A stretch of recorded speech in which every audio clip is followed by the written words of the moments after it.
And the big story this morning is Category 4 Hurricane Idalia. 9 First Warning meteorologist Cameron Harden and anchor Kristen Swilley joining us live in studio this morning. We're talking about what we've been seeing. Some of these cameras getting knocked out completely because of just what's happening down there. That is absolutely how it goes down. Kristen, Adrian, you've really been talking, Cameron, about what we've been seeing in terms of this evolution. We're looking at the eye right here near Tampa. Yeah, and the thing that we've noticed over the last hour, so you can see how defined the eye is, and now it's kind of disappearing. That's not technically a good thing. It's kind of what they call an eye wall replacement.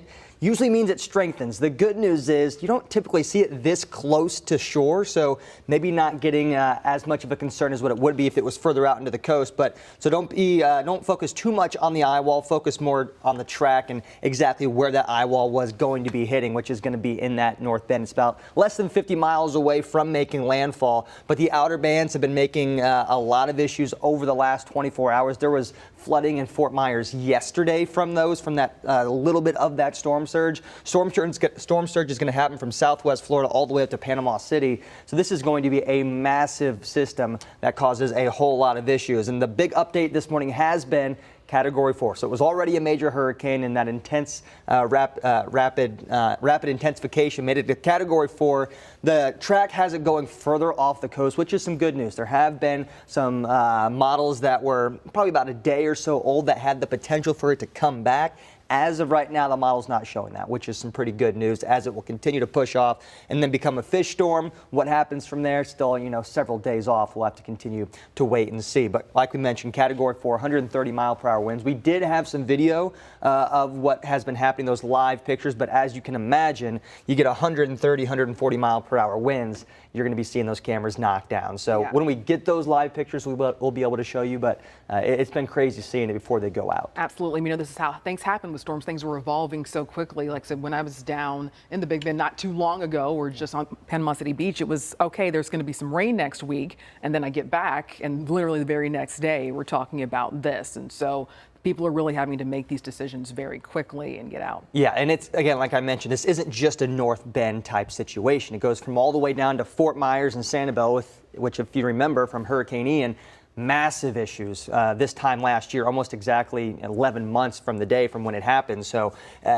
just going to be literally catastrophic damage. That's what a Category 4 does, and that's what we're more than likely going to be seeing. Storm surge, flooding, winds, all that going to be the primary concern. All right, Cam, thanks so much. And guys, thank you so much. We'll try and get you those images as soon as they come in. Kristen, Cameron, thank you so much. And we're talking about damage, and there is concern this morning that FEMA could actually run out of money in its disaster relief fund. FEMA director says that the fund currently has about $3.4 billion in it, but a lot of that is going to be used in the aftermath of Idalia and the Maui wildfire restoration. So the agency wants more money from Congress to make it past the fiscal year. We started with atmospheric rivers in California in January, extreme tornadoes in the spring, to the wildfires, and now we are in peak hurricane season. According to NOAA, last year, Hurricane Ian cost over $100 billion in damages. And in the coming days and weeks, the people who are in the path of Idalia are going to need a lot of help, some of it coming from here. Yeah, more of that help coming here from the Tri-State. This morning, WCPO 9 News reporter Kritzia Williams, she joins us live in Evanston this morning. And Kritzia, what is the Red Cross doing to get ready? Guys, it's crunch time as people prepare for this hurricane that's coming. As people prepare for this hurricane, there are 6 Red Cross workers that are already in Florida, and there are 8 that are on their way to Tallahassee. We spoke with the Red Cross Regional Communications Director, Martina Salkowski. She says the team is en route to Florida to meet other rescue units across the country. She says that this is the crucial time for volunteers traveling to Florida to get in position and to be ready for what's to come. Our volunteers commit to a 2-week stay in Florida. Once that 2 weeks is up, then another group of volunteers will transition in. The Red Cross stays on the ground as long as that recovery operation is underway.